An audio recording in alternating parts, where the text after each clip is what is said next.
আমার প্রাণ প্রিয় ডাক্তারগণ, আশা করি তোমরা সবাই ভালো আছো। এই করোনার সময় যারা করোনার হাসপাতালে ডিউটি করতেছো তারা যে অনেক কষ্টের মধ্যে আছো সেটা আমরা অনুভব করতে পারতেছি। আমি একজন ডাক্তারের ফেসবুকে আমার উদ্দেশ্যে যে কথাগুলো লিখছিল সেটা আমি মনে করি সবার সঙ্গে একটু শেয়ার করা উচিত। স্যার, আমাদের অনেককে প্রায় প্রতিদিন 12 ঘন্টা করে ডিউটি করতে হয়। 6 ঘন্টা শিফটিং করে মোট 12 ঘন্টা। এটা আসলে অনেক কষ্টের। কানের পেছনে, নেজাল ব্রিজে আর মুখে অনেক পেইন হয়। মুখের চামড়া উঠে যায়, গরমে অত্যাধিক কষ্ট হয়, পেইন কিলারও খেতে হয়। মাঝখানে যে 6 ঘন্টা রেস্ট পাওয়া যায় তখন রাজ্যের ক্লান্তি আর ডিপ্রেশনে ঘুম চলে আসে। এখন এই অবস্থায় শারীরিক এক্সারসাইজ করাটা সেরকমভাবে পসিবল না। সাথে চোখের সামনে মৃত্যু আর ফ্যামিলির কথা চিন্তা করে ডিপ্রেশন তো থাকেই। একজন মহিলা ডাক্তার, এই ডাক্তার যেই কষ্টের কথা বলল, একজন মহিলা ডাক্তার এর থেকে আরো বেশি কষ্টের মধ্যে করোনা চিকিৎসা করতেছে। সেটা আমাদেরকে স্বাভাবিকভাবে চিন্তা করা উচিত। এরপরে আরেকজন ডাক্তার আমাকে ফোন করলো। সেই অনেক সমস্যার কথা বলার পরে তারপর বলল, স্যার, আমার রিউমেটিক ডিজিজের যন্ত্রণায় রেস্ট নেওয়ার সময় এবং রেস্ট থেকে আবার কাজে যোগ দেওয়ার সময় প্রচণ্ড ব্যথা শুরু হয়ে যায়। জয়েন্ট স্টিফনেস হয়ে থাকে, নড়াচড়া শুরু করতে অনেক কষ্ট হয়। ডিএমএআরডি ওষুধগুলো আমাকে বন্ধ করে দিতে হয়, ইমিউনোসাপ্রেশন যাতে না হয়, এগুলো বন্ধ করে দিয়ে স্যার আমার অবস্থা আরও বেশি খারাপ হয়ে গেছে। আমার এখানে কোনো জলাশয় নেই অথবা পুকুর নেই যেখানে আমি একটু ফ্রি হ্যান্ড এক্সারসাইজ করতে পারি, যে এক্সারসাইজটা করলে আমার মোটামুটি একটু ভালো লাগে। সামনে আমার রুগীগুলোর অবস্থাও খুব খারাপ। স্যার, খুবই কষ্টের মধ্যে আছে, দোয়া করবেন। এই যে দুইজন ডাক্তারের কথা আমি সবাইকে শুনাইলাম, আসলে এটা তো করোনাতে যারা চিকিৎসা করতেছে সবার একই অবস্থা।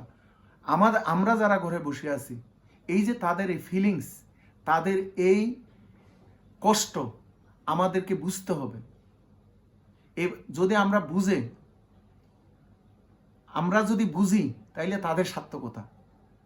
এবং আমরা সবাই সৃষ্টিকর্তার কাছে ওদের জন্য করোনা চিকিৎসায় যে সমস্ত ডাক্তাররা আছেন তাদের জন্য তারা শারীরিক এবং মানসিক কষ্ট সহ্য করার শক্তি যাতে সৃষ্টিকর্তা দান করেন এবং সংকটকাল দ্রুত শেষ হয়ে স্বাভাবিক জীবনে সবাই ফিরে আসুক, এ প্রার্থনা আমরা সবাই করি। আমার করোনা ডাক্তারের গণ হসপিটালে যারা আছো, তোমাদের মনোবল বৃদ্ধি হোক, তোমরা দেশের সেবায় নিয়োজিত। এটা আমরা যারা ঘরে বসে আছি আমাদের জন্য গর্ব। আর এখানে ওই ডাক্তার যে আমাকে ফেসবুকে বলছে, সে ডাক্তার আরেকটা কথা আমাকে লিখেছে, সেটা হচ্ছে, স্যার, আপনার নার্ভ কন্ট্রোল পাথওয়েটা ফলো করে মনটা কিছুটা ঠান্ডা করার চেষ্টা করছি। এটা আসলে এই সময়ে একটানা 10-12 দিন ডিউটি করেন তাদের অনেক উপকার হবে। এই নার্ভ কন্ট্রোল পাথ নিয়ে 2-4টা কথা বললে আপনার ছাত্র হোক বা না হোক, এ ক্রান্তিকালে সকল ফ্রন্টলাইনার ডাক্তারগণ অনেক উপকৃত হবে। আসলে এটা আমি চিন্তা করতেছি নার্ভ কন্ট্রোল পার্টটা তোমাদেরকে একটু দেওয়ার জন্য, এবং আমি খুব দ্রুত সময়ে তোমাদেরকে এটা পোস্ট করার আমি আপ্রাণ চেষ্টা করব। তোমরা যারা রিপ্রোডাক্টিভ ফিজিওলজি 1 যারা করেছো তারা সবাই রিপ্রোডাক্টিভ ফিজিওলজি 2 এই ক্লাসটা করা উচিত, কারণ 1-এর সঙ্গে 2-এর একেবারেই পরিপূর্ণ যোগসূত্র আছে। একটা শোনার পরে যদি আরেকটা না শোনা হয় তাইলে তেমন জ্ঞান অথবা তেমন বুঝার ব্যাপারটা অনেকটা কমতি থেকে যাবে। তো আমি আজকে reproductive physiology 3, physiology of the testis, এই ব্যাপারে তোমাদের সঙ্গে আলাপ করতে যাচ্ছি। Reproductive physiology 3, physiology of the testis. আমাদের ফিজিওলজি অফ দ্য টেস্টিস যদি জানতে হয় তো আমাদের কয়েকটা জিনিস জানতে হবে। এটা হচ্ছে ব্রেনের নিচে পিটুইটারি গ্ল্যান্ড, এটা পোস্টেরিয়র পিটুইটারি, আর এটা অ্যান্টেরিয়র পিটুইটারি। এই অ্যান্টেরিয়র পিটুইটারির সঙ্গে হাইপোথ্যালামাসের সঙ্গে অ্যান্টেরিয়র পিটুইটারির একটা যোগসূত্র আছে, সেটা হচ্ছে হাইপোথ্যালামো হাইপোফাইসিয়াল পোর্টাল ভেসেল। এটা একটা ভেসেল যেটা হাইপোথ্যালামাস থেকে অ্যান্টেরিয়র পিটুইটারির মধ্যে চলে আসে। আরেকটা জিনিস জানতে হবে, এইখানে দুই ধরনের সেল আছে, অ্যাসিডোফিলিক সেল এবং বেসোফিলিক সেল। আরেকটা জিনিস আমাদেরকে জানতে হবে, এই টেস্টিসটা যদি আমরা সেপ্টামে ভাগ করি সেইখানে 250টা লোবিউল এই টেস্টিসে পাওয়া যাবে। এখানে 1টা 2টা 3টা 4টা 5টা এরকম দিছে, আসলে 250টা লোবিউল পাওয়া যাবে। কিভাবে এই লোবিউলগুলো ফরমেশন হয় আমরা এমব্রায়োলজির শুরুতে এটা আলাপ করব। তো এখন 250টা লোবিউলের মধ্যে প্রতিটা লোবিউলে, এই যে এক একটা লোবিউল, প্রতিটা লোবিউলে এগুলো হচ্ছে সেমিনিফেরাস টিউবুলস থাকে, 1টা থেকে 4টা, আমি এখানে 2টা দিছি। সেমিনিফেরাস টিউবুলস থাকে 1টা থেকে 4টা। এই সেমিনিফেরাস টিউবুলসে থাকে দুই ধরনের সেল, একটা জাম সেল, আমি এখানে জাম সেল একটু গোল্লা করে দিছি, আর একটা সার্টুলি সেল থাকে, সার্টুলি সেলটা আমি এখানে দিইনি। এছাড়া এই সেমিনিফেরাস টিউবুলসের বাইরে আর কতগুলো ফোটা ফোটা আছে এই জায়গাটা, এইখানে থাকবে লিড এক্সেল, এখানে থাকবে লিড এক্সেল। এই হচ্ছে আমাদের মোটামুটি ফিজিওলজি অফ দ্য টেস্টিস জানতে গেলে এটা আমাদেরকে জানতে হবে। এখন আমি এইখানে যে সেমিনিফেরাস টিউবুলসে যে একটা সেল পাওয়া যাচ্ছে যেটা জাম সেল, এই যেমন সেমিনিফেরাস টিউবুলস থেকে দুইটা জিনিস পাওয়া যায়, একটা জাম সেল আর একটা সার্টুলি সেল, যেটা একটু আগে বলছিলাম যে সার্টুলি সেলটা দেখা যাচ্ছে না। এই জাম সেলটা মাইটোসিস হইতে হইতে স্পাম হয়, প্রথমে মাইটোসিস হয়, তারপর মিউসিস হয়, তারপর স্পাম হয়। এগুলো আবার এমব্রায়োলজিতে সুন্দর করে পড়াবো, স্পারমেটোজেনেসিস। আচ্ছা, এই যে জাম সেল স্পারমেটোজেনেসিসের মাধ্যমে যে স্পাম হচ্ছে ওর স্পারমেটোজুয়া হচ্ছে, সেটা কিভাবে হচ্ছে? এই অ্যান্টেরিয়র পিটুইটারিতে ফলিকুলার স্টিমুলেটিং হরমোন এবং লুটিনাইজিং হরমোন, এই দুইটা যে আছে, এই দুইটা কিন্তু গোনাডোট্রপিক রিলিজিং হরমোন, যেটা হাইপোথ্যালামাস থেকে রিলিজ হয়ে অ্যান্টেরিয়র পিটুইটারিতে আসে। অ্যান্টেরিয়র পিটুইটারিতে গোনাডোট্রপিক রিলিজিং হরমোন এসে এখানে বেজোফিলিক সেলকে স্টিমুলেশন করে, তখন বেজোফিলিক সেল থেকে এই follicular stimulating hormone luteinising hormone release হয়। এখন এইখানে এই যে ফলিকুলার স্টিমুলেটিং হরমোনটা, এই ফলিকুলার স্টিমুলেটিং হরমোন জামস টেস্টিসের উপর কাজ করে, টেস্টিসের উপর কাজ করে জাম সেলকে স্পারমেটোজুয়া করে বাই স্পারমেটোজেনেসিস। তাহলে আমাদের স্পাম হয়ে গেল। সুতরাং টেস্টিসে যে স্পাম আসে সেটা জাম সেল থেকে আসে এবং স্পারমেটোজেনেসিসের মাধ্যমে স্পাম হয়, এবং করে কে ফলিকুলার স্টিমুলেটিং হরমোন এটার উপর কাজ করে। আসা করতে গে basophilic cell of the anterior pituitary, সহযোগিতা করে কে গোনাডোট্রপিক রিলিজিং হরমোন। আচ্ছা, এরপরে এই যে লোবিউল আছে, লোবিউলের সেমিনিফেরাস টিউবুলসের বাইরে যে ইয়েগুলো আছে, সেলগুলো আছে, সেই সেলগুলোকে লিডেক সেল বলে, অথবা ইন্টারস্টিশিয়াল সেল অফ লিডেক, যেটা আমরা ডিটেলস এমব্রায়োলজিতে পড়ব। এই লিডেক সেলের প্রথম অক্ষর কিন্তু এল, একটু মনে রাখতে হবে। লিডেক সেলের প্রথম অক্ষর এল। লিডেক সেল থেকে সিক্রেট হয় testosterone by the help of luteinizing hormone. এই লুটিনাইজিং হরমোনের প্রথম অক্ষরটা কিন্তু এল, এই এল এর সঙ্গে এল, তার মানে লুটিনাইজিং হরমোন এখানে কাজ করবে না, ফলিকুলার স্টিমুলেটিং হরমোন এখানে কাজ করবে না, যাতে মনে থাকে। সুতরাং লিডেক সেল এর উপর কাজ করে লুটিনাইজিং হরমোন এবং টেস্টোস্টেরন রিলিজ হয়। সুতরাং টেস্টিস থেকে টেস্টোস্টেরন রিলিজ হয় সেটা না বলে আমরা বলতে পারি Leydig cell of the testis থেকে টেস্টোস্টেরন রিলিজ হয় by the help of luteinizing hormone secreted from basophilic cell of the anterior pituitary. তাহলে আমাদের টেস্টোস্টেরন হয়ে গেল আর স্পাম ফরমেশন হয়ে গেল। এখন এরপরে এই যে এই টেস্টোস্টেরন নিয়ে আমাদের অনেক পড়াশোনা আছে। এই পড়াশোনার মধ্যে আমি শুধু এখানে দুই একটা কথা বলতে চাচ্ছি। টেস্টোস্টেরনের পরিমাণ যদি বেড়ে যায়, এই টেস্টোস্টেরন যদি কোনো কারণে বেড়ে গেল, তাহলে লুটিনেজিং হরমোনের পরিমাণ কমে যাবে। নেগেটিভ ফিডব্যাক, এই নেগেটিভ ফিডব্যাক, পজিটিভ ফিডব্যাক, এগুলো কি? এগুলো এন্ডোক্রাইনে আমরা যখন ক্লাস শুরু করব তখন এই কথাগুলো আমি বলার চেষ্টা করবো। আপাতত মনে রাখো, এই টেস্টোস্টেরন এবং লুটিনেজিং হরমোন দুইটার নেগেটিভ ফিডব্যাকের মাধ্যমে ব্লাডে টেস্টোস্টেরন লেভেল নর্মাল থাকে। এখন টেস্টোস্টেরন একটা ফরম্যাট আছে যেখান থেকে সমস্ত পরীক্ষাতে প্রশ্নগুলো আসে, আর ফরম্যাটটা আমি এই কারণেই বানাইছি, একটা হরমোনের সঙ্গে আরেকটা হরমোন যাতে কন্ট্রাডিক্ট না হয়, পেস্ট লেগে না যায়, সেই জন্য টেস্টোস্টেরনের ডিটেলস মানে এখানে আমি ফরম্যাটটা তোমাকে যখন আমি ক্লাসে পড়াবো তখন এটা আমি বলে দিব, এইগুলো আবার বলবো না, মুখস্থ করে ফেলাইও। সুতরাং এইটার ফরম্যাটটা আমি পড়ব, এই ফরম্যাটটা খুবই দামি। এখন আমরা কিছু এই টেস্টোস্টেরনের স্পেশাল ফাংশন আমরা একটু পড়ব। ইন্টারেস্টিং ঘটনা হচ্ছে, আমি অনেকগুলো ফাংশন আছে কিন্তু যেটা আমি ক্লাসে বলবো। এই শরীরের চুল গজাবে, মাথার চুল ঝরাবে, অর্থাৎ আমাদের যে শরীরের চুলগুলো গজাচ্ছে এর পিছনে প্রধান কারণ হচ্ছে টেস্টোস্টেরন। মাথার চুল যে কমাচ্ছে এর প্রধান কারণ হচ্ছে টেস্টোস্টেরন। একটা বাচ্চা 10, 12, 13, 14 বছর বয়সে ডাক্তারের কাছে এসে কমপ্লেইন করে তার চুলগুলো চলে যাচ্ছে, আরে বাবা, ওই ছোট বাচ্চার শরীরে মাত্র টেস্টোস্টেরন সিক্রেশন শুরু হয়েছে, যেটা লিডেক সেল থেকে রিলিজ হয় by the help of luteinizing hormone.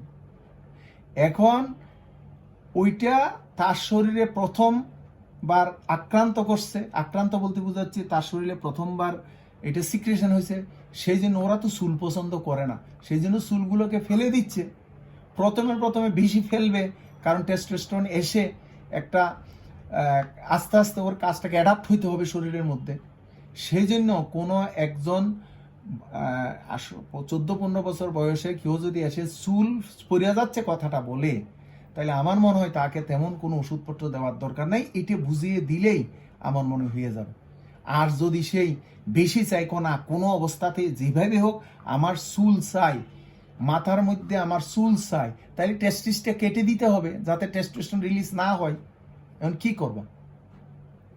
সুতরাং তোমাদের মধ্যে যে সমস্ত ডাক্তারদের মাথার মধ্যে টাক আছে, তার মানে তার টেস্টোস্টেরন মোটামুটি ভালোই কাজ করতেছে। যাদের মধ্যে মাথায় চুলে ভর্তি, তাদের মধ্যে ডেফিনেটলি টেস্টোস্টেরন একটা প্রশ্নবোধক আছে। সুতরাং একজন ডাক্তার তার মাথার টাক সে গোপন করবে, টেস্টোস্টেরনকে গোপন করার সামিল নয় কি? সুতরাং একজন বুদ্ধিমান ডাক্তার সে যদি মাথার চুল ঝরে যায়, সে কোনো অবস্থাতে এটাতে ডিপ্রেসড হবে না, মনও খারাপ হবে না। আর অনেকে পাত্রকে দেখার জন্য মাথার মধ্যে চুল নাই পাত্রী বলে, তার মানে টেস্টোস্টেরন কি তার থাকবে না? না থাকলে দাম্পত্য জীবন কি হবে চিন্তা করে দেখতে পারো। এখন আসো 2 নম্বরে, ইনক্রিজ লিবিডো, অর্থাৎ লিবিডো যৌন আকাঙ্ক্ষা, এটাকে বাড়াবে। কিরকম বাড়াবে দেখো, এই যে ধরো একটা বাচ্চা 13-14 বছর বয়স থেকে আস্তে আস্তে যখন ও বড় হইতে থাকে, তখন টেস্টোস্টেরন যখন রিলিজ হয়, অপোজিট সেক্সের প্রতি তার একটা দেখার আগ্রহ, তাকে জানার আগ্রহ, তাকে কাছে পাওয়ার আগ্রহ, এটা কিন্তু থাকবে, এটাই ইনক্রিজ লিবিডো। এখন এই যে অপোজিট সেক্সকে দেখা, এটা হচ্ছে টেস্টোস্টেরনের স্বাভাবিক একটা ফাংশন। এখন যদি ওই মানুষটা শুধু দেখতেই থাকে, সেটা যেমনটি প্যাথোলজি, একেবারেই কোনো দেখার ইচ্ছা নাই, সেটাও একটা প্যাথোলজি, যেমন ডিপ্রেশন। সুতরাং অপোজিট সেক্সে দেখার আগ্রহ জমবে, কিন্তু সে যেহেতু সংযমী, সে যেহেতু সংযত, সুতরাং নিজেকে সে সংযত করে রাখবে। এরপরে আসো 3 নাম্বার, আরবিসি কাউন্ট বেড়ে যাবে। টেস্টোস্টেরন বোন মেরুতে ইরিথ্রোপয়েসিসের পরিমাণটাকে বাড়াই দেয়, সেই জন্য আরবিসি পরিমাণ বেড়ে যায়, হিমোগ্লোবিন লেভেল বেড়ে যায়, ব্লাড অক্সিজেন সার্কুলেশন বেড়ে যায়, এটিপি সিনথেসিস বেশি হয়, সেই জন্য মহিলাদের থেকে পুরুষ মানুষের শরীরে শক্তি বেশি, সেই জন্য মহিলা থেকে পুরুষ মানুষের হিমোগ্লোবিন লেভেল বেশি। আরও কিছু কারণ আছে, যথাসময়ে বলবো। টেস্টোস্টেরন থাকার কারণে ছেলেদের হিমোগ্লোবিন লেভেল তথা আরবিসি লেভেল বেশি, টেস্টোস্টেরন মেয়েদের কম দেখে এটা কিছুটা ছেলেদের থেকে কম। এরপরে আরেকটাতে যাই, সেটা হচ্ছে ডেভেলপমেন্ট অফ ইমোশনাল ম্যাচিউরিটি। এটা হচ্ছে আমাদের জন্য খুবই দামি একটা বাচ্চা যখন গ্রো হইতে থাকবে সে কিন্তু একটু ইমোশনাল হয়ে যাবে। সুতরাং তার ইমোশনটা তার বাবা মাকে বুঝতে হবে। বাচ্চা কিন্তু অ্যাগ্রেসিভ হয়ে যাবে, অ্যাগ্রেসিভনেস থাকবে, এটি কিন্তু টেস্টোস্টেরনের ফাংশন। অনেকে বলে আমার বাচ্চা দুষ্টু হয়ে যাচ্ছে, আমার বাচ্চা নষ্ট হয়ে যাচ্ছে, আমার বাচ্চা ডিরেইল হয়ে যাচ্ছে। আসলে না বাবা, এটা টেস্টোস্টেরনের নর্মাল ফাংশন। সুতরাং বাচ্চাকে ওই সময় আদর করে বুঝিয়ে আমাদেরকে এটাকে মেনে নিতে হবে, অ্যাগ্রেসিভনেসটা তাকে বুঝাইতে হবে। ইমোশনাল ম্যাচিউরিটি তখন হয়, এই জিনিসটা আমাদেরকে বুঝতে হবে। এগুলো বুঝে একজন বাবা, একজন মা বাচ্চার সন্তানের সবচেয়ে ভালো বন্ধু হবে। যদি সে ভালো বন্ধু হতে পারে তাহলে ইমোশনাল ম্যাচিউরিটি এবং অ্যাগ্রেসিভনেস অফ দ্য ইন্ডিভিজুয়াল, এটার কারণে যে অঘটনগুলো ঘটে, সুইসাইড এবং ডিরেইলড হওয়া, এগুলো থেকে কমবে। অর্থাৎ পুরো জিনিসটা ডিপেন্ড করতেছে, সন্তানের এই জিনিসটা ডিপেন্ড করতেছে তার পিতামাতার উপরে। কতটুকু তার পিতামাতা তার সঙ্গে ফ্রেন্ডশিপ করতে পারলো, কতটুকু তার সঙ্গে মিশতে পারলো। না হয় সে ইস্যু অনেক খারাপ কথা, এই যে লিবিডো বেড়ে গেল, সে খারাপ বন্ধুর সঙ্গে সে মিশবে। এখন তো মোবাইল যুগ চলে আইছে, রুমের মধ্যে মোবাইলটা নিয়ে দরজা বন্ধ করে তোমাকে আসতেই দিবে না, সে কি করতেছে না করতেছে। সুতরাং এখানে এই শব্দটা বুঝতে হবে, এইটা এবং এটা বুঝতে হবে, এবং বাচ্চার সঙ্গে ফ্রেন্ডশিপের কোনো বিকল্প নেই। হচ্ছে এই যে দেখো সেমিনিফেরাস টিউবুলস, এখানে সার্টুলি সেল আছে। এই সার্টুলি সেল থেকে ইনহেবিন একটা হরমোন সিক্রেশন হয়। Inhibin secreted by Sertoli cell of seminiferous tubules. এই যে সেমিনিফেরাস টিউবুলস থেকে এবং এই ইনহেবিন, এই ফলিকুলার স্টিমুলেটর হরমোন যে জার্ম সেলকে স্পার্মাটোজেনেসিস করে, এটাকে পুরো ইনহিবিট করে, বন্ধ করে দিবে। অর্থাৎ কেউ যদি ইনহেবিন ইনজেকশন দেয়, এমনি বললাম আর কি, থিওরিটিক্যালি বলা, ইনহেবিন ইনজেকশন দিলে তার সিমেন হবে, কিন্তু সিমেনের মধ্যে কোনো স্পার্ম থাকবে না, কারণ ফলিকুলার স্টিমুলেটর হরমোন তখন আর কাজ করতে পারে না জার্ম সেলকে স্পার্মাটোজেনেসিস করার ব্যাপার। আর এখানে আরেকটা কথা বলতেছে, এটা বুক নাম্বার 7 পেজ নাম্বার 52, মেডিসিনে পেজ নাম্বার 66। এখন আমরা পরের পেজে যাই। সিমেন, এটা তোমাদের মধ্যে যারা সার্জারিতে আসো তাদের জন্য এটা খুবই খুবই দামি, বাকিদের জন্য খুব দামি, কম্পারেটিভলি সার্জারিতে এটা বেশি দামি। তো এটা সিমেনটা দেখো, it is the secretion of seminal ভেসিকলস, prostate, কার্পাস গ্ল্যান্ড, ইউরেথ্রা গ্ল্যান্ড। এটা অনেকবার পরীক্ষাতে আসছিল। সিমেন কোত্থেকে আসে গেল, কোয়ান্টিটি কত, 2.5 থেকে 3.5 মিলিলিটার পার ইজাকুলেশন। স্পার্ম কাউন্ট হচ্ছে 100 মিলিয়ন পার মিলিলিটার। 100 মিলিয়ন মানে হচ্ছে 10 কোটি, তাহলে 2.5 থেকে 3 হইলে অ্যাবাউট 30 কোটি পার ইজাকুলেশনে স্পার্ম আসে। এখন স্পার্ম প্লাস সিমেনের কম্পোজিশন, এই কম্পোজিশন অফ সিমেন কি থাকে, ওই স্পার্মটা থাকে আনফার্টিলাইজড অবস্থায় থাকে, ফিমেল জেনিটাল ট্রাক্টে যাওয়ার পরে এটি কিন্তু ফার্টিলাইজেশনের মতো অবস্থা হবে। এরপরে সিমেন আসে থেকে from seminal vesicles, 60% total volume, সিমেনের টোটাল ভলিউমের 60% সেমিনাল ভেসিকলস থেকে আসে। ফ্রুক্টোজ, ফসফরাইল কোলাইন, এ ব্লা ব্লা ব্লা, এখানে এ পর্যন্ত আছে। এরপর আসে ফ্রম প্রোস্টেট থেকে আসে, কতটুকু আসে, 20% of total volume. 20% of total ভলিউমের সিমেন প্রোস্টেট থেকে আসে। থাকে কি, অ্যাসপারমিন, সাইট্রিক অ্যাসিড, জিঙ্ক, ব্লা ব্লা ব্লা, এরকম অনেক কিছু। এরপর আদার্সের মধ্যে হাইলোনোডেজ, ফসফেট, বাইকার্বনেট এক্সেট্রা, এগুলো হচ্ছে সিমেনের কম্পোজিশন। আচ্ছা, এখন আমি বলতে যাচ্ছি, এই যে কম্পোজিশন আমরা পড়ে গেলাম, কিন্তু আমি এটা নিয়ে আরেকটু চিন্তা করার কথা আমার ডাক্তারকে আমি বলবো যে আচ্ছা আমার একটু চিন্তা কর, আমার চিন্তার সঙ্গে তোমার চিন্তাটা একটু যায় কিনা দেখো তো। আচ্ছা, প্রতিদিন যদি সেক্স করে, তাহলে প্রতিদিন ধরো একজন দম্পতি প্রতিদিন সেক্স করতেছে, তাহলে আস্তে আস্তে কোয়ান্টিটি কমবে না? কোয়ান্টিটি কমবে না, এটা ডেফিনেটলি কমবে। আর কোয়ান্টিটি যদি কমে তার মানে এগুলো সব কমে যাবে। আচ্ছা, এখন প্রশ্ন হচ্ছে এইগুলোর ফাংশন কি? আসলে এগুলোর কোনো মেইন ফাংশন হচ্ছে স্পামটাকে নিউট্রিশনটা দেওয়া, স্পামটাকে শক্তিশালী রাখা। ওই যতক্ষণ পর্যন্ত ফার্টিলাইজেশন না হয় ততক্ষণ পর্যন্ত এটাকে একেবারে তাজা রাখা, এগুলো হচ্ছে এই সবগুলোর কাজ। এখন ধরো মনে করো এরকম সেক্স করতেছে এবং সিমেনের কম্পোজিশন কমে যাচ্ছে, তাহলে সিমেনের কম্পোজিশন যদি কমে যায় তাহলে এটা এই স্পামের নিউট্রিশন ঠিক মতো হবে? স্পামের নিউট্রিশনটা আগের মতো থাকবে? যদি কম্পোজিশন বেশি থাকে তাহলে থাকবে না। তাহলে স্পামের যদি তার নিউট্রিশনের ইয়াটা হারিয়ে ফেলে তাইলে ওবামের সঙ্গে মিশবে, মিশে সেই রকম একটা শক্তিশালী বাচ্চা হওয়ার সম্ভাবনা একেবারেই কমে গেল না? এটা তো একটা সাধারণ ব্যাপার বুঝার জন্য, এটা বুঝার জন্য বেশি জ্ঞানের তো দরকার হয় না। আচ্ছা, এখন মনে করো সেক্স কয়েকদিন করলো না, না করলে সিমেনের কম্পোজিশন কিন্তু আস্তে আস্তে বেড়ে যাবে। সিমেনের কম্পোজিশন যদি বেড়ে যায় তাহলে স্পামের নিউট্রিশন আরো ভালো হবে, সুতরাং একটা ভালো বাচ্চা হওয়ার সম্ভাবনা বেশি থাকবে। আচ্ছা, এখন দেখো যে তাইলে একটা ভালো বাচ্চার জন্য আমরা কি করতে পারি? ধরো তুমি দাম্পত্য জীবন শুরু করলা, 1 বছর 2 বছর গেল, স্বাভাবিক যেটা দাম্পত্য জীবনের যে সেক্স করার এটা করলো, কিন্তু এখন তারা প্ল্যান করলো যে তারা বাচ্চা নিবে। যেদিন থেকে প্ল্যান করলো বাচ্চা নিবে সেদিন থেকে তাদের কিছু জিনিস ফলো করতে হবে। অর্থাৎ আমি তোমাকে বলতে চাচ্ছি উন্নত মেধা সম্পন্ন সন্তান জন্ম, এইটা আমার চিন্তার সঙ্গে তোমার চিন্তাটা যায় কিনা একটু দেখো। সেই যেদিন থেকে বাচ্চার চিন্তা করবে নেওয়ার, সেদিন থেকে তাকে একটু চিন্তা করতে হবে অ্যাভয়েড কয়টাস অ্যাজ পসিবল।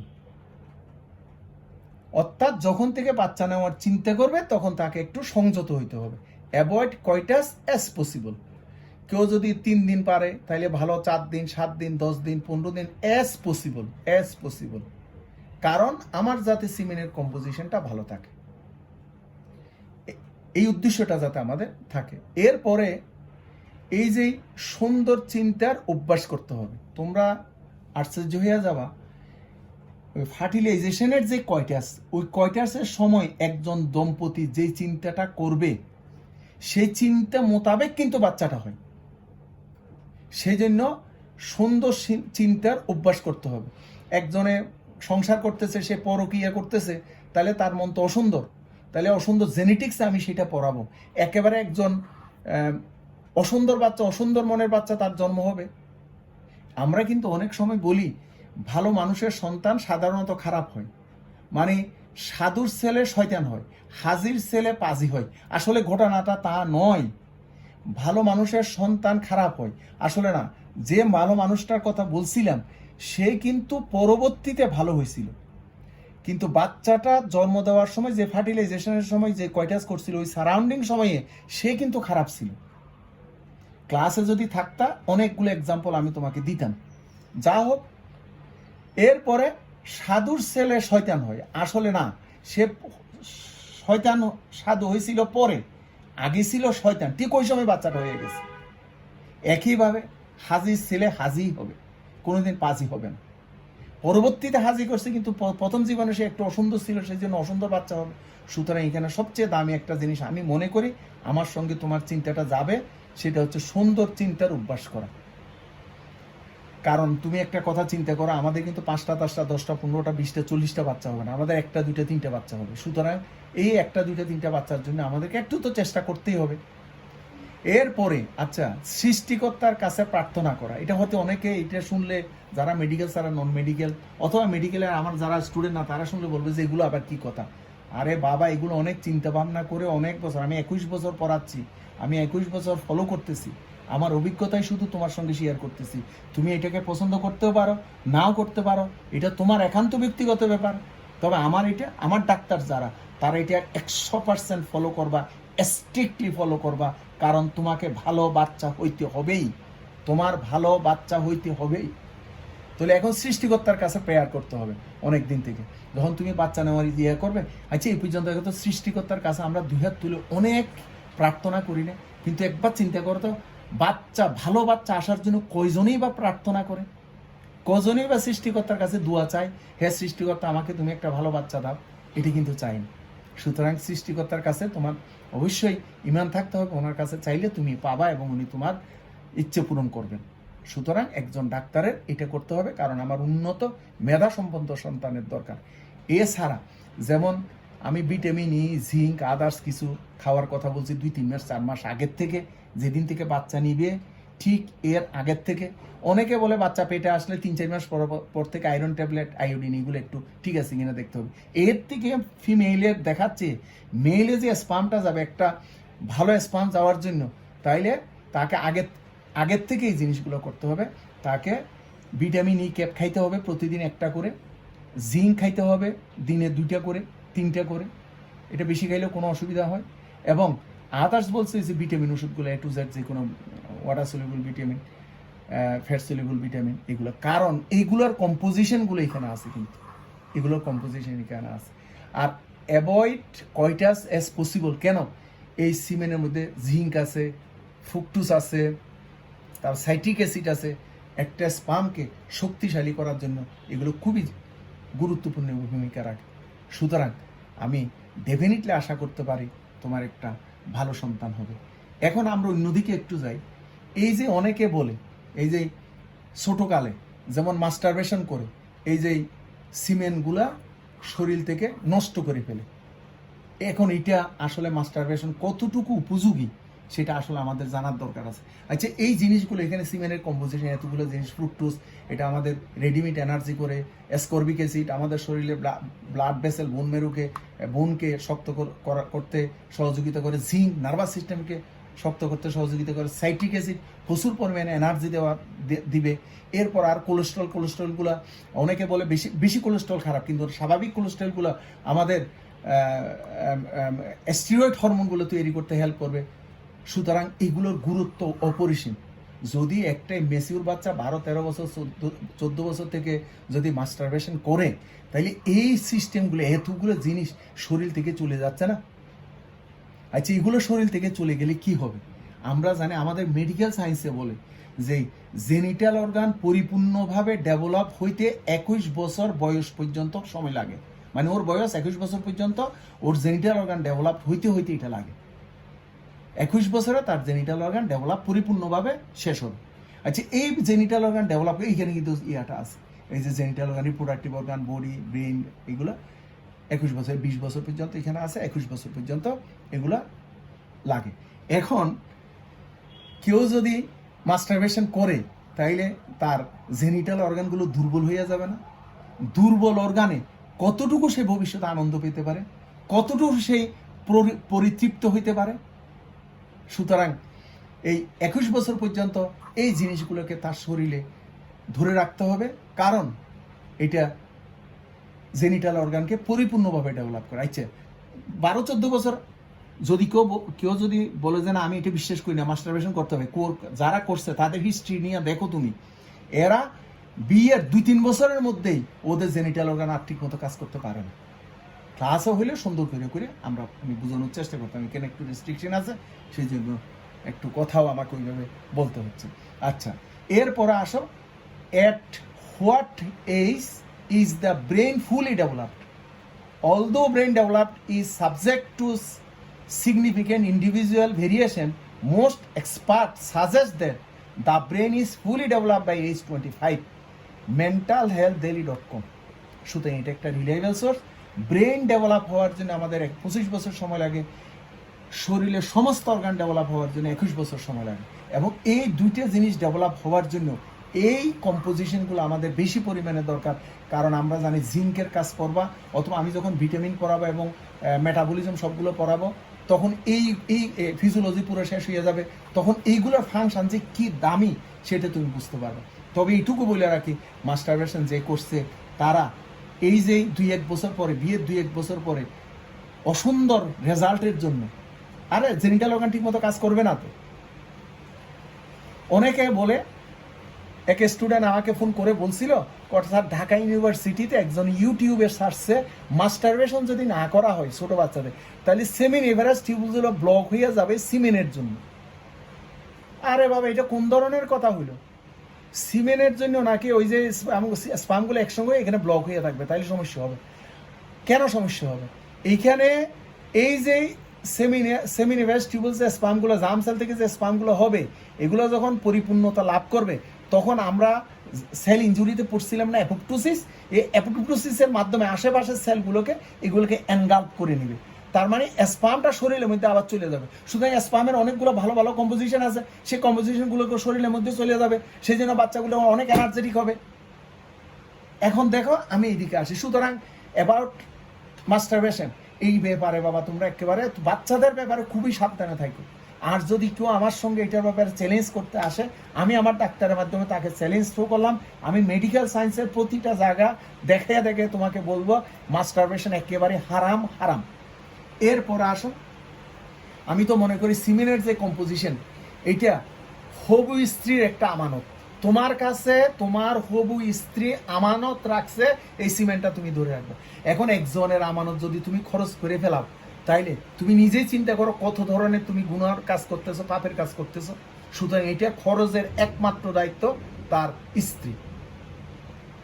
এরপরে আরেকটা জিনিস আমি তোমাকে বলার চেষ্টা করতেছি, সেটা হচ্ছে দম্পতি যেদিন সেক্স করবে, একজন দম্পতি সেক্স করবে, সেদিন মেল পার্টনারকে, এই যে এগুলো শেষ হয়ে যায়, এইগুলা সিমেনের কম্পোজিশনে সেক্স করলে এগুলো তো সব চলে যায়।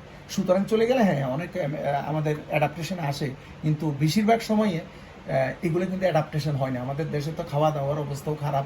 সুতরাং দেখবা যারা ইয়াতে গেছে, ব্যাংকে গেছে অথবা চাকরি করতে গেছে, এখানে বসে বসে ঘুমাচ্ছে, এত দুর্বল হয়ে যাবে। সেই জন্য এইগুলোর তো পরিপূর্ণতা রিপ্লেসমেন্ট হবে না। সেই জন্য আমি অনেককে বলি যে তোমরা যারা সেক্স করবা যেদিন, সেদিন এই ক্যাপের এখানে কম্পোজিশন আছে, একটা জিঙ্ক, 2টা 3টা এবং মাল্টিভিটামিন খাবার, অনেকটা অন্তত কাভার আপ হবে। এটা একটু মনে রাখবা যারা দাম্পত্য জীবন করতেছে তাদের জন্য।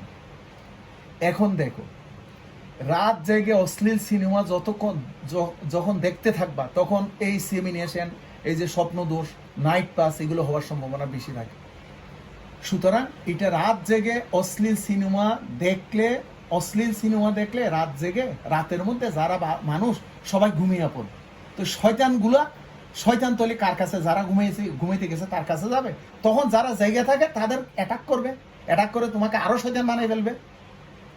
সেই জন্য আমি ক্লাস একটা কথা বলি, যে মোবাইল দিয়ে তোমরা বাবা মার সঙ্গে কথা বলো, যে মোবাইল তোমাকে অনেক জ্ঞান দিচ্ছে, যে মোবাইল তোমাকে অনেক প্রয়োজনীয় কাজ সারাচ্ছে, সেই মোবাইলকে তুমি নাপাক করে ফেলবা। যে মোবাইলের সঙ্গে তুমি তোমার পবিত্র পিতামাতার সঙ্গে কথা বলো, সেই মোবাইলটাকে তুমি নাপাক করে ফেলবা। সুতরাং মোবাইলকে পাক রাখার চেষ্টা করি। এখন আরেকটা কথা হচ্ছে, অনেক সময় অনেকে বলে না, আমরা আনন্দ না করলে আমাদের জীবনে এই বাংলাদেশে আর কি আনন্দ করার আছে। এটা অনেক প্রশ্ন আছে, ক্লাস হইলে এটা বলতাম কেন এই ধরনের প্রশ্ন আসছিল। আরে বাবা, বেশি আনন্দের জন্য ক্ষণস্থায়ী সুখকে আমাকে তো একটু ত্যাগ করতে হবে। বেশি আনন্দের জন্য ক্ষণস্থায়ী সুখ, এই ক্ষণস্থায়ী সুখটিকে যদি আমি ত্যাগ করতে পারি, আমার জেনিটাল অর্গান অনেক ভালো হবে, আমার ব্রেইন ভালো হবে। সুতরাং এই সিমেনের কম্পোজিশনের মাধ্যমে আমরা শিখলাম, উন্নত মেধা সম্পন্ন সন্তানের জন্ম পুরোপুরি তোমার হাতে। সিমেন কিন্তু তোমার হবু স্ত্রীর একটা আমানত, এটাকে তুমি নষ্ট করতে পারো না। দাম্পত্য জীবনে যখন সেক্স করবে, সেদিন এই ওষুধগুলো একটু খেয়ে নিবে, কারণ কম্পোজিশনের সঙ্গে এটা মিলে। রাত জেগে অশ্লীল সিনেমা অথবা অশ্লীল দৃশ্য দেখা যাবে না। যে মোবাইল দিয়ে তুমি দৃশ্যটা দেখতেছো, সেই মোবাইল দিয়ে তোমার পবিত্র আব্বু আম্মুর সঙ্গে তুমি কথা বলতেছো, একবার বিবেক দিয়ে চিন্তা করো। আর যদি সিমেনের কম্পোজিশনগুলোকে যদি আমরা ধরে রাখতে পারি, মাস্টারবেশন যদি আমরা বন্ধ করতে উৎসাহিত করতে পারি, 21 বছর পর্যন্ত যা জেনিটাল অর্গান ডেভেলপ হবে, ব্রেনও ডেভেলপ হবে, তুমি আর বাচ্চা তোমাকে সারা জীবন আনন্দের মধ্যে রাখবে, খুশির মধ্যে রাখবে। পাশাপাশি একটা কথা বলবো, আমাদের বাংলাদেশের মানুষগুলোর বেশিরভাগ এত দুর্বল কেন? এই দুর্বলতার প্রধান কারণ হচ্ছে আন্ডার নিউট্রিশন। আরেকটা কারণ হচ্ছে এই যে মাস্টারবেশন। সুতরাং তোমরা ডাক্তাররা, তোমাদের কাজ অনেক। সুতরাং বাচ্চাদেরকে কোনো অবস্থাতেই স্কুলে যাতে খারাপ ছেলেদের সঙ্গে না মিশে, খারাপ দৃশ্য যাতে না দেখে, এইভাবে তোমরা তোমাদের একটা সুন্দর সংসার গড়ে তুলবা। আমি দোয়া করি তোমাদের উন্নত, মেধাসম্পন্ন, সুন্দর, যেটু তুমি যেরকম মন থেকে আশা করতেছ সেরকম একটা বাচ্চা হোক, সেটুকু দোয়া করি। এরপরে আমরা এখন ফিজিওলজি অফ টেস্টিস একটু খাতার মধ্যে দাগিয়ে নিই, তাহলে তোমার পড়তে আরেকটু সুবিধা হবে। এন্ডোক্রাইনোলজি অফ দ্য টেস্টিস, এইটা তোমাদের যারা সব সাবজেক্ট, অল সাবজেক্ট 52 পেজ এবং যারা মেডিসিন 66 পেজ। এখন এটার ব্যাপারে বলতেছে এন্ডোক্রাইনোলজি টেস্টিস সার্জারির জন্য ইনফিনিটি স্টার দাও, সার্জারির জন্য ইনফিনিটি স্টার দাও। রেসিডেন্সি, ডিপ্লোমা, এফসিএস সব জায়গায় লাগবে সবার জন্য, আর বাকিরে 3টে স্টার দাও। আচ্ছা, এখানে গোনাডোট্রপিন আর হচ্ছে রুল অফ দ্য গোনাডোট্রপিন, এটা অনেকগুলো স্টার দাও। স্পারমেটোজেনেসিস, এই জিনিসটা আমি তোমাকে এমব্রায়োলজিতে পড়াবো, চোখ বুলাইও। Regulation of the spermatogenesis infinity star, যেটা আমি তোমাকে একটু আগে পড়াইছিলাম, ওইটার সঙ্গে পড়লে এটা ইজিলি তুমি বুঝতে পারবা, ছবি অত লাগবে না। নর্মাল কাউন্টস অফ স্পারমেটোজোয়া বলছি, এজোস্পারমিয়া। এরপর আসো ফাংশন অফ দ্য টেস্টিস, আর সেলের মধ্যে কী কী থাকে, এই জায়গাটা অনেকগুলো স্টার দাও। আর secondary sex characteristic male female, আমি একবার ইউএস মেলে পরীক্ষা দিতে গেলাম, সেখানে আসলো সেকেন্ডারি সেক্স মেল এবং ফিমেলে কী ডেভেলপ হয়। সবাই বলে মেলে পিউবিক হেয়ার ডেভেলপ হয়, আসলে ঘটনাটা না। Penis increase in length and weight, penis develop হয় মেল, এটা একটু মনে রাখতে হবে। আর দুইটা একটু বেশি ভালো করে পড়তে হবে। এরপরে এই চারটা ভালো করে পড়তে হবে, স্টার দাও। এরপরে আসো সব সাবজেক্টের জন্য 54, মেডিসিনের 68 পেজ। এই যে ফাংশন অফ দ্য টেস্টোস্টেরন, এই function of the testosterone infinity star দাও। আর আমি এটার একটা ওই যে ফরম্যাট দিয়ে এটা সুন্দর করে তোমাকে বলে দিব, যাতে ইজিলি বুঝতে পারো, দামি কথাগুলো বুঝতে পারো, এবং একটা হরমোনের সঙ্গে আরেকটা হরমোন যাতে পেস না লাগে। এরপরে সিমেনের এই যে ডেফিনেশন, কম্পোজিশন, এটা সুন্দর করে আমি তোমাকে পড়ানোর চেষ্টা করছি। এটা সার্জারির অনেকগুলো স্টার দাও, বাকিরা 2-3টে স্টার দিলেই হবে। এ হচ্ছে আমাদের এন্ডোক্রাইন ফিজিওলজি অফ দ্য টেস্টিস। এরপর আসো আলাদা আরেকটা পড়া আমি বলে দিচ্ছি এর সঙ্গে, 55 পেজ সবার জন্য, আর মেডিসিনের জন্য 69 পেজ। সেখানে দেখো প্লাসেন্টাল এন্ডোক্রাইনোলজি। এই প্লাসেন্টাল অনেকে পড়েন, এন্ডোক্রাইন সব কিছু করে যায়, প্লাসেন্টা দেখে দেখবে যে একটা পরীক্ষা। অনেকে মনে করে এটা প্রেগনেন্সিতে, গাইনিতে আসে, হ্যাঁ গাইনিতে ইনফিনিটি স্টার, কিন্তু সবার জন্য 3টে স্টার। তাহলে এখানে হরমোন অফ দ্য প্লাসেন্টার মধ্যে একটা প্রোটিন হরমোন আর একটা স্টেরয়েড। স্টেরয়েড হরমোন কিন্তু 2টে, ইস্ট্রোজেন এবং প্রোজেস্টেরন। আর প্রোটিন হরমোনগুলো বেশি দামি, নাম মুখস্থ করতে হবে। এখানে দুইটা প্রোটিন হরমোন আছে, এইচসিজি আর হিউম্যান প্লাসেন্টাল ল্যাকটোজেন, এই দুইটি। এই যে এইচসিজি, এখানে প্রোটিন হরমোনের মধ্যে এইচসিজি পুরো ইনফিনিটি স্টার দাও সবাই, এটা খুবই দামি। এটা আস্তে আস্তে দেখে মুখস্থ করে ফেলো, আমি দাগায় রাখছি, দাগানোটা পড়তে পারলো অনেক হবে। এরপরে endocrine function of the placenta, এটা অ্যাজ এ হোল একটা দেওয়া আছে, আরেকটা বই, এটা মালয়েশিয়ান বই, ওই বই থেকে আমি দিছি, একটু দেখতে পারো এটা।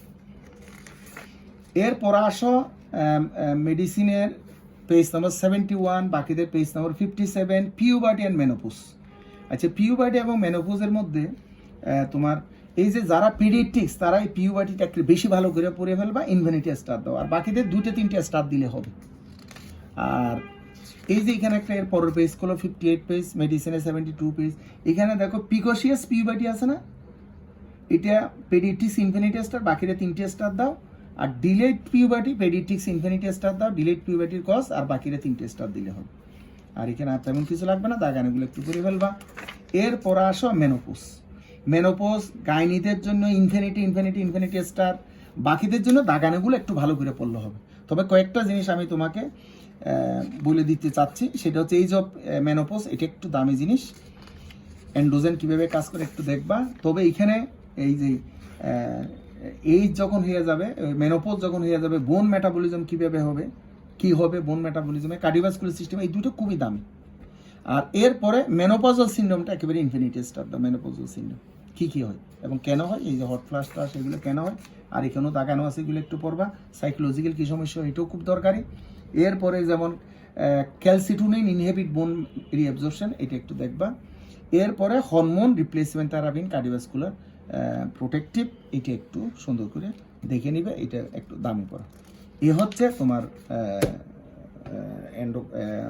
Physiology of the testis and puberty menopause. Thank you, অনেক ভালো থেকে তোমরা।